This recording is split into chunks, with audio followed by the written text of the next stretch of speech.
Salam, kita berjumpa lagi di dalam materi teologi perjanjian baru pada hari ini. Dan uh, beberapa waktu lalu kita sudah bahas juga tentang bagaimana pendahuluan dari kisah para rasul yang dimana setelah kenaikan Yesus, murid-murid mengadakan perkumpulan, kemudian membuat suatu kesepakatan untuk menetapkan pengganti Yudas Iskariot. Dan dalam perjalanan perkembangan pelayanan semakin membutuhkan banyak orang-orang uh, yang mau terlibat untuk memberitakan Injil, untuk melayani banyak orang, bahkan untuk pergi ke daerah-daerah di sekitar Yerusalem dan juga di sekitar Yudea. Nah, pada hari ini materi kita secara khusus membahas tentang isu-isu sekitar Sinai dan Pentakosta. Dan dua dua topik ini sangat berhubungan, sekalipun memang bukan Pentakosta itu bukan Sinai dan Sinai juga bukan Pentakosta, tetapi ada peristiwa-peristiwa yang memang ada kemiripan di sana. Mari kita lihat Sinai dan Pentakosta. Kalau kita berbicara soal Sinai, maka di situ kita melihat ada kumpulan bangsa Israel yang menantikan hukum Tuhan. Kemudian Tuhan memberikan hukum, kemudian mereka menjalankan hukum tersebut. Dan melalui hukum ini, kita dapat melihat bangsa ini semakin memiliki keteraturan bersama Tuhan. Jadi dengan hukum, kehidupan diatur, baik hubungan dengan sesama maupun hubungan dengan Allah yang lebih tinggi. Oleh sebab itu, Sinai merupakan tempat permulaan di mana mereka mengalami perjumpaan dengan Tuhan, dan di sana ada perjanjian dimulai. Perjanjian ini mengikat satu dengan yang lain, yang membuat mereka selalu di dalam kebersamaan di dalam sejarah, di dalam historis. Nah, kalau kita melihat historis, kita dapat memperhatikan bagaimana pergerakan yang dilakukan, ya, baik pekerjaan Allah maupun umat Allah yang bersama-sama dengan dalam perjalanan. Mari kita melihat sisi-sisi yang berbeda dari ada satu sisi itu Sinai, kemudian peristiwa satunya ialah Pentakosta. Ya. Kita ketahui bahwa Sinai merupakan awal dari pernyataan Allah kepada sebuah bangsa, kepada sekelompok umat. Kemudian Allah menyatakan diri, memberikan diri untuk menjadi Allah yang patut dipercayai, patut diberikan rasa hormat yang tinggi di Sinai. Dan disitulah pernyataan yang berbentuk hukum juga disampaikan. Akhirnya kemudian Musa membuktikan itu di dalam log batu, di dalam suatu buku batu yang dipahat, buku batu yang memang berisi tulisan-tulisan tentang hukum-hukum itu tersebut. Memang di satu sisi Rasul Paulus juga pernah mengatakan bahwa hukum-hukum yang tertulis itu mematikan, tapi roh itu menghidupkan. Ya. Nah, balik lagi kepada Sinai. Sinai adalah permulaan dari perjalanan sebuah bangsa bersama dengan Allah. Ya. Jadi melalui Sinai, pernyataan Allah itu dimulai, kemudian Allah memimpin umatnya dari Mesir, kemudian menuju ke Kanaan. Dari situ kita mengambil suatu catatan penting. Sinai ini merupakan awal. Ya. Jadi kita harus melihat adanya titik di sana. Titik awal ini sangat penting. Sinai adalah titik awal bermula, di mana rencana Allah itu mulai dijalankan. Nah, tetapi ada satu yang sangat penting dan menarik. Pentakosta itu merupakan akhir dari awal itu tadi.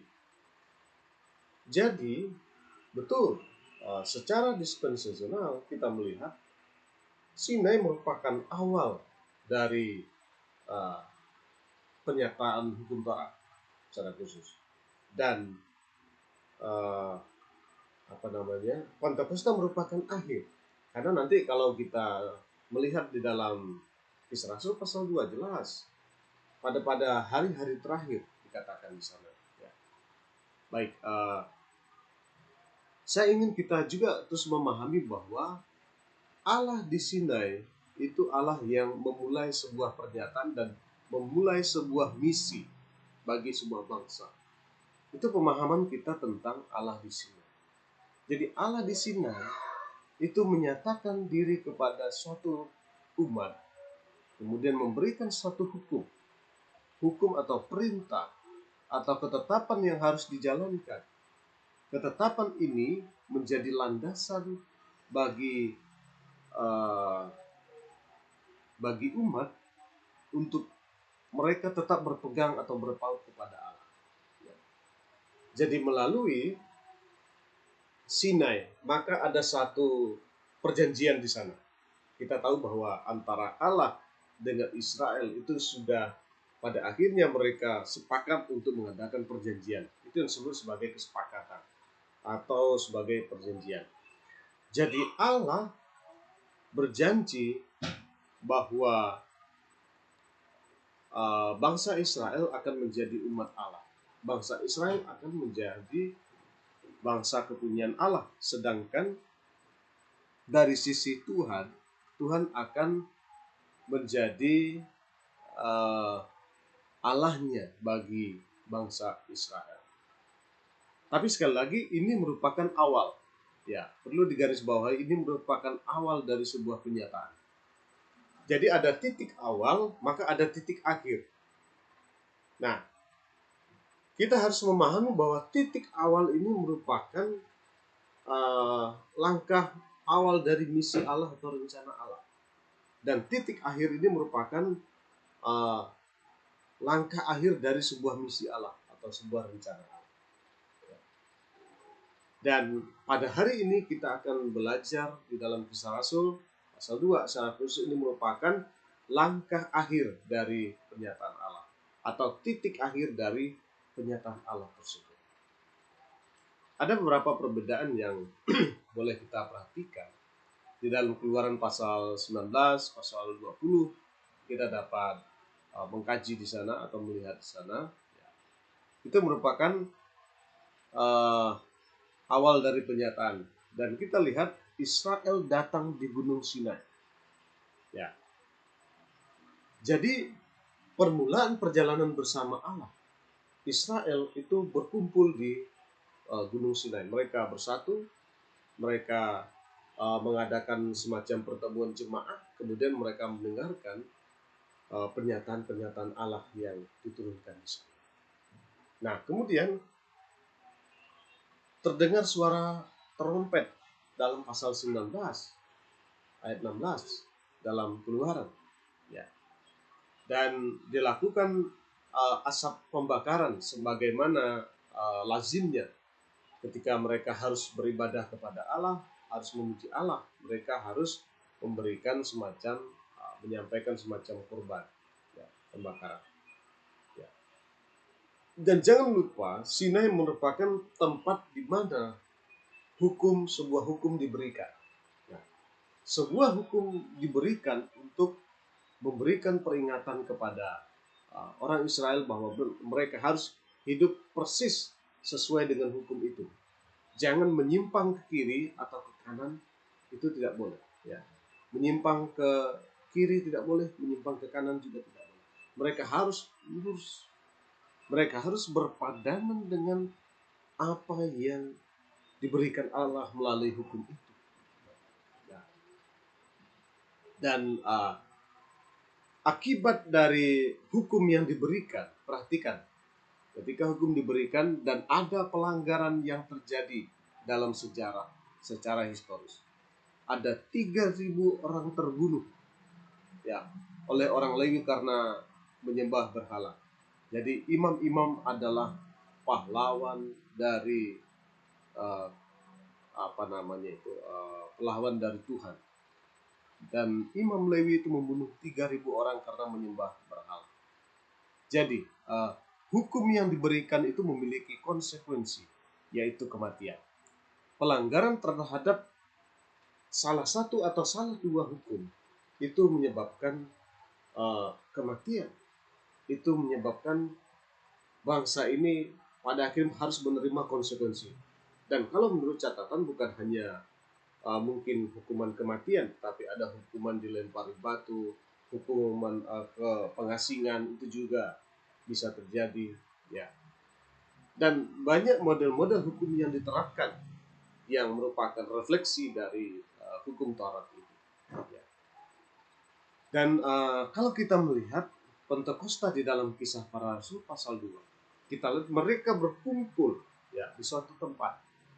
Yang dimaksudkan di sini adalah mungkin suatu tempat yang bisa dikatakan tempat yang representatif untuk berkumpul. Bisa saja itu di serambi bait Allah, atau bisa saja tempat lain yang lebih representatif di mana mereka bisa berkumpul. Ya. Tapi ketika mereka berkumpul, ya ada suara seperti tiupan angin, memberikan hembusan, memberikan semacam suara gerakan di sana. Dan suara angin ini menandakan akhir dari segala sesuatu. Jadi Kisah Rasul 2 ini merupakan penanda akhir dari dari Israel, masa pernyataan Sinai, kemudian diakhiri dengan Pentakosta. Ya. Jadi pergerakan Sinai itu sudah berakhir pada Pentakosta. Ketika firman Tuhan dinyatakan pada hari-hari terakhir. Nanti kita akan lihat. Pada hari terakhir itu menjelaskan bahwa masa bagi bangsa itu telah diakhiri. Jadi ada kekeliruan di sana ketika orang menafsirkan bahwa masa terakhir Kisah Rasul pasal 2 ini merupakan bentuk permulaan dari gereja. Itu salah. Itu keliru. Karena jelas di sana dikatakan ini adalah akhir dari sesuatu. Jadi penanda akhir bukan penanda awal. Jadi Pentakosta bukan penanda awal tetapi penanda akhir dari sesuatu. Jadi kalau kita mengatakan bahwa Pentakosta ini penanda awal, itu adalah kekeliruan, itu adalah kesalahan, itu adalah mungkin perubahan dari sisi cara menafsirkan sesuatu. Tetapi saya ingatkan ada Pentakosta adalah penanda akhir dari sesuatu. Apa itu sesuatu? Hari bagi Israel. Ketika mereka memulai harinya bersama Tuhan itu di Sinai, maka mereka mengakhiri hari bersama Tuhan itu dalam Pentakosta itu. Ya. Melalui Pentakosta itu masa Israel diakhiri. Ya. Nah, kita memahami ada yang menyimpulkan bahwa penanda awal dari sesuatu itu dimulai dari Pentakosta. Sehingga banyak mungkin seperti mohon maaf, mungkin misalnya kegerakan Pentakosta, mereka merasa di situ adalah penanda awal dari sebuah gerakan atau sebuah misi Allah yang baru. Ya. Namun demikian, misi yang lama itu harus diakhiri sepertinya. Maka tepat apa yang dikatakan oleh Kisah Rasul bahwa ini merupakan penanda akhir dari sesuatu. Apa itu sesuatu? Yaitu perjanjian Sinai atau kesepakatan Sinai itu diakhiri dalam teks itu. Jadi kita jangan pernah mencoba untuk menciptakan kebangkitan dari Sinai melalui Pentakosta itu kekeliruan atau kesalahan. Nah, dan hal yang menarik di sana ada lidah api. Memang ini menandakan bahwa pemenuhan oleh Roh Kudus itu dilakukan. Ya. Sentuhan Roh Kudus itu memungkinkan gereja mula-mula, kemudian perkumpulan mereka itu pergi untuk bergerak memberitakan Injil. Ya. Kita menyadari bahwa dengan gerakan Pentakosta mungkin ini menjadi suatu spirit bagi beberapa kalangan yang berpikir bahwa ini merupakan awal dari sesuatu. Oke, saya kira mungkin boleh saja untuk berpikir demikian. Ya. Namun kebenaran yang jelas mengatakan bahwa peristiwa Pentakosta ini adalah penanda akhir dari perkumpulan atau persekutuan antara Allah dengan Israel yang diawali dengan pertemuan di Sinai. Dan pada masa hari Pentakosta itu dinyatakan diakhiri. Ya. Dan lalu bagaimana dengan pemenuhan Roh Kudus? Ini merupakan semacam ada korelasi dari, katakanlah, pengganti dari hukum yang diberikan. Dan sekarang hukum Taurat itu ditiadakan menurut Rasul Paulus, dan benar bahwa orang-orang pada Pentakosta itu dipenuhi Roh Kudus. Nah, jadi tidak ada hukum yang membatasi sesuatu, tetapi Roh Kudus adalah penuntun dari semua orang yang merasa atau mengaku mempercayai Yesus Kristus melalui Pentakosta. Dan jangan lupa khotbah terbesar ya di dalam Perjanjian Baru dilakukan oleh Petrus. Sebanyak 3.000 orang yang menerima hidup secara rohani melalui iman dalam Kristus. Di pertemuan lalu saya sudah menyinggung juga tentang kegagalan dan keberhasilan dalam Kisah Rasul. Ya. Kalau mau dikatakan kegagalan, juga tidak bisa sepenuhnya gagal, tetapi ada keberhasilan. Salah satunya adalah keberhasilan memenangkan sebanyak 3.000 orang menerima hidup secara rohani di dalam khotbah yang dilakukan oleh Rasul Petrus. Ya. Khotbah yang luar biasa sepanjang Perjanjian Baru dilakukan oleh Rasul Petrus. Di dalam Perjanjian Lama itu dilakukan oleh seorang nabi bernama Yunus yang berhasil memenangkan 150.000 orang sekaligus, seluruh Niniwe bertobat dan menerima kebenaran Tuhan. Mereka berbalik dari kejahatan, dari kesalahan, dari dosa dan hidup mereka mengaku. Oke, Kisah Rasul pasal 2 ayat 4 mengatakan, maka ya, penuhlah mereka dengan Roh Kudus.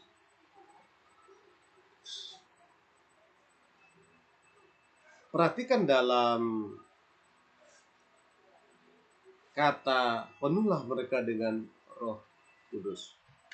Dan mereka mulai menggunakan bahasa-bahasa yang baru. Penuh dengan Roh Kudus itu memberikan suatu kemampuan atau kuasa ekstra kepada murid-murid, kepada rasul-rasul, untuk mereka boleh memiliki kemampuan berbahasa lidah. Ya. Bahasa ini tentu masih banyak perdebatan, banyak pemikiran. Ada yang mengatakan ini adalah bentuk bahasa roh.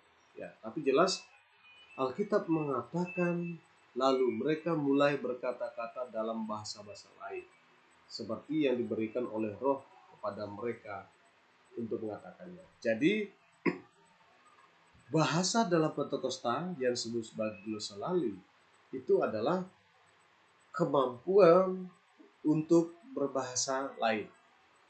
Ya, ini diberikan oleh Roh Kudus saat itu saja. Jadi tidak ada klaim di luar waktu itu. maupun masa kini apalagi. Ya.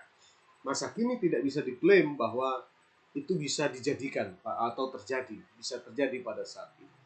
Karena lagi-lagi kita melihat konteks pada waktu itu, Roh Kudus dicurahkan, diberikan, ya, sebagaimana janji Allah di dalam Kisah Rasul pasal 1 ayat 8 bahwa mereka akan menerima kuasa. Jadi mengakhiri sesuatu bagi Israel juga merupakan pemenuhan dari apa yang dikatakan oleh Yesus tentang mereka akan menerima roh itu. Jadi ini menjadi suatu sekaligus untuk persiapan, yaitu dengan adanya Roh Kudus yang dijanjikan. Ya. Sekali lagi bahwa masa Israel itu sudah diakhiri, sudah diberikan kesempatan dan mereka melalaikan kesempatan itu dan tidak menggunakannya lagi. Sekarang Tuhan juga di dalam pernyataannya berkata kamu akan menerima kuasa kalau Roh Kudus turun atas kamu. Dan melalui peristiwa Roh Kudus dalam Pentakosta kita melihat ada setidaknya 3.000 orang bertobat, 3.000 orang menerima pertobatan atau hidup baru. Pertanyaan untuk kita renungkan dan diskusikan adalah apa sifat dari bahasa lidah ini? Apakah bahasa lidah ini adalah bersifat diskontinuitas atau tidak? Dalam arti kata, apakah model dari bahasa lidah ini masih berlanjut atau model bahasa lidah ini sebenarnya tidak berlanjut lagi? Dari ini kebenaran yang kita harus pahami bahwa peristiwa ini tidak terjadi berulang-ulang kali. Apalagi kita akan meneruskannya pada masa kini. Itu adalah tindakan yang mungkin tidak relevan. Ya. Karena peristiwa itu terjadi pada saat itu. Terjadi untuk kepentingan saat itu, di mana pemberitaan Injil, di mana kabar tentang kebangkitan itu harus disampaikan. Sehingga Yesus mengatakan, aku akan memperlengkapi kamu dengan kuasa dulu. Ya. Jadi dilengkapi dulu baru mereka bergerak untuk memberitakan kebenaran itu. Dan filsafat ini kita memiliki keyakinan bahwa terjadi hanya pada saat itu saja. Jadi tidak ada klaim-klaim bahwa itu terjadi berulang kali atau terjadi beberapa kali. Ya. Dalam tulisan saya, dalam buku maupun di jurnal saya mengatakan bahwa ya, peristiwa Pentakosta itu tidak dapat dijadikan panduan bagi gereja masa kini untuk menerapkan pencurahan atau pemberian Roh Kudus kepada jemaat. Ya, atau dalam bahasa saya itu ada proses recharging atau mengecas kembali. Ini istilah yang disematkan kepada kelompok atau orang-orang yang merasa bahwa jemaat Tuhan perlu dicas kembali. Apakah setiap bulan atau mungkin 6 bulan atau setahun sekali melalui peristiwa Pentakosta. Kemudian pendeta memberikan gerakan untuk seolah-olah mungkin mencurahkan Roh Kudus. Ini saya rasa tidak relevan dengan kebenaran yang dinyatakan dalam ini. Bahwa teks ini terjadi untuk konteks pada saat itu. Tidak dapat kita teruskan kemudian kita praktekkan di dalam kehidupan dalam gereja. Ya, karena ini peristiwa pada saat itu. Kalau Tuhan melakukannya pada masa kini bagaimana? No problem, tidak masalah. Tuhan mungkin bisa saja melakukan perkara apa saja di dalam dunia, di dalam jemaat Tuhan. Tetapi hal-hal insidental seperti ini tidak dapat dijadikan panduan doktrin untuk dilakukan dalam keseharian iman kita. Ya, oleh sebab itu, kita tidak menganut satu pemikiran bahwa Pentakosta ini mari kita lakukan setiap tahun, kemudian kita curahkan Roh Kudus supaya jemaat menerima Roh Kudus. Itu tidak dapat dilakukan, tidak bisa.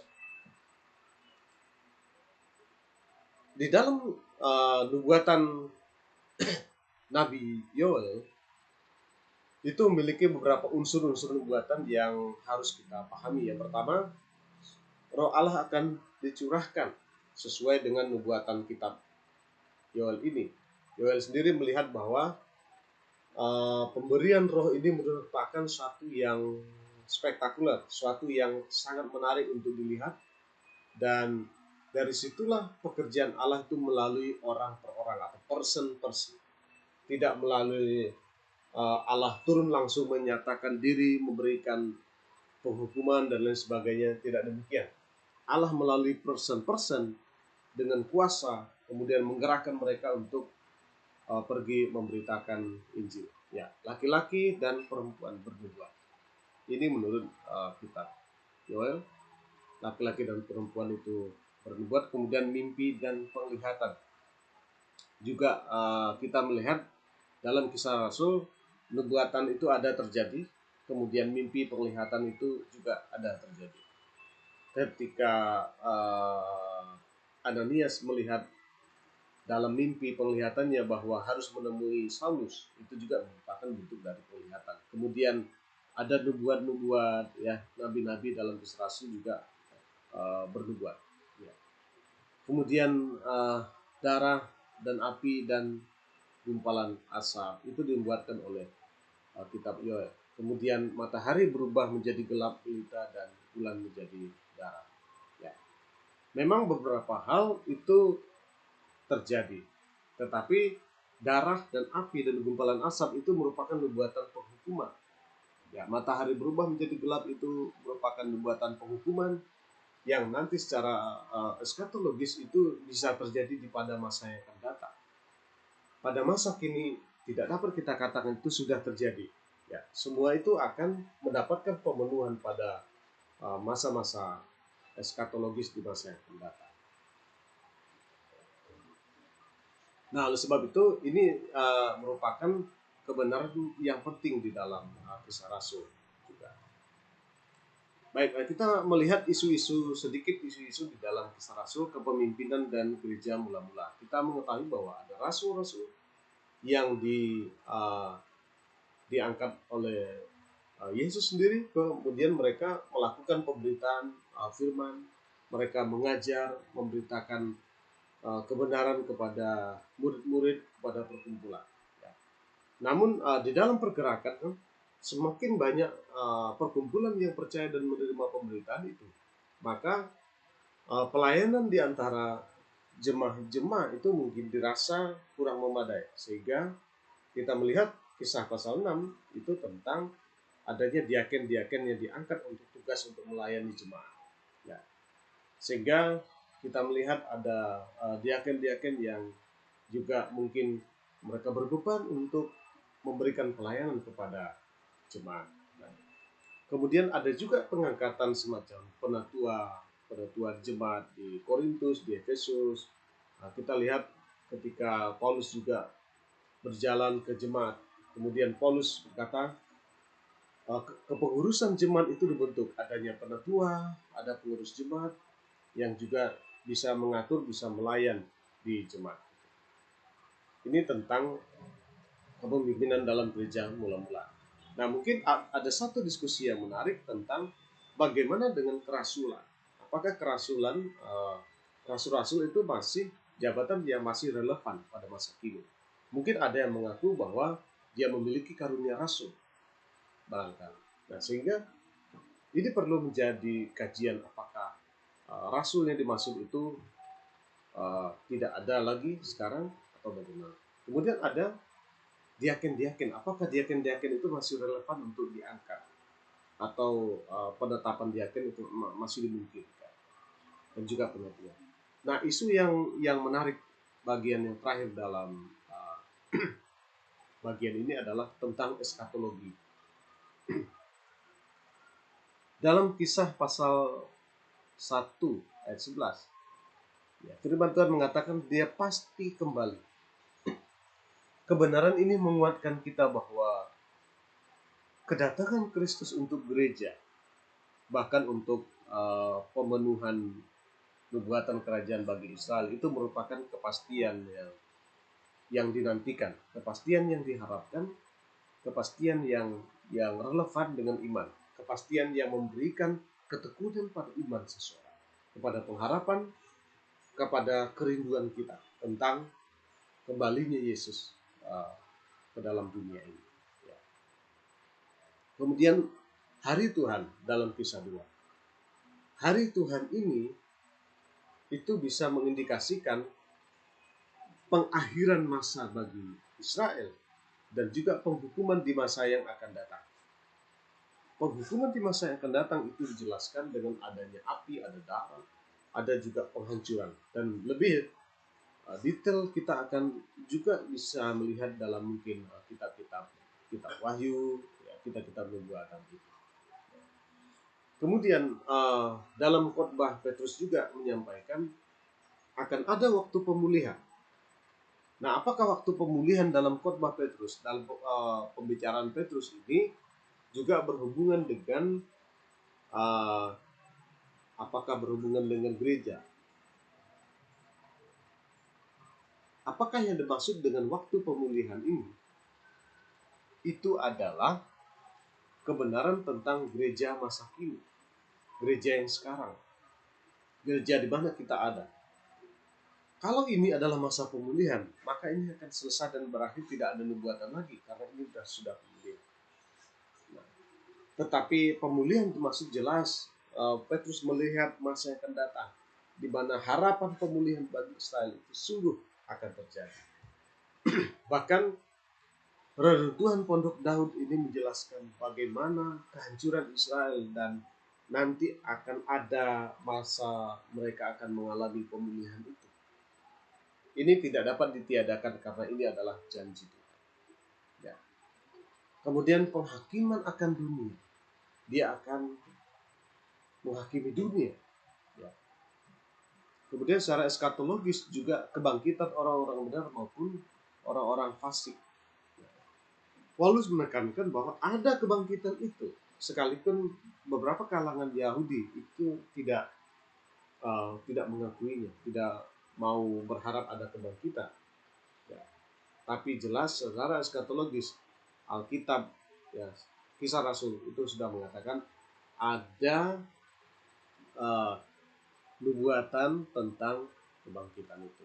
Itulah pengharapan kita juga akan mengalami kebangkitan, bahkan pengangkatan tubuh bersama-sama dengan kita. Saya kira ini yang dapat kita sampaikan, dan marilah kita sebagai orang percaya yang memiliki pengharapan ke depan dan tidak berharap pada Pentakosta, apalagi kita berharap pada Sinai yang penuh dengan hukum Taurat. Kita mengharapkan kepada pengangkatan kita. Rapture. Terima kasih. God bless. Dan Tuhan Yesus memberkati kita semua.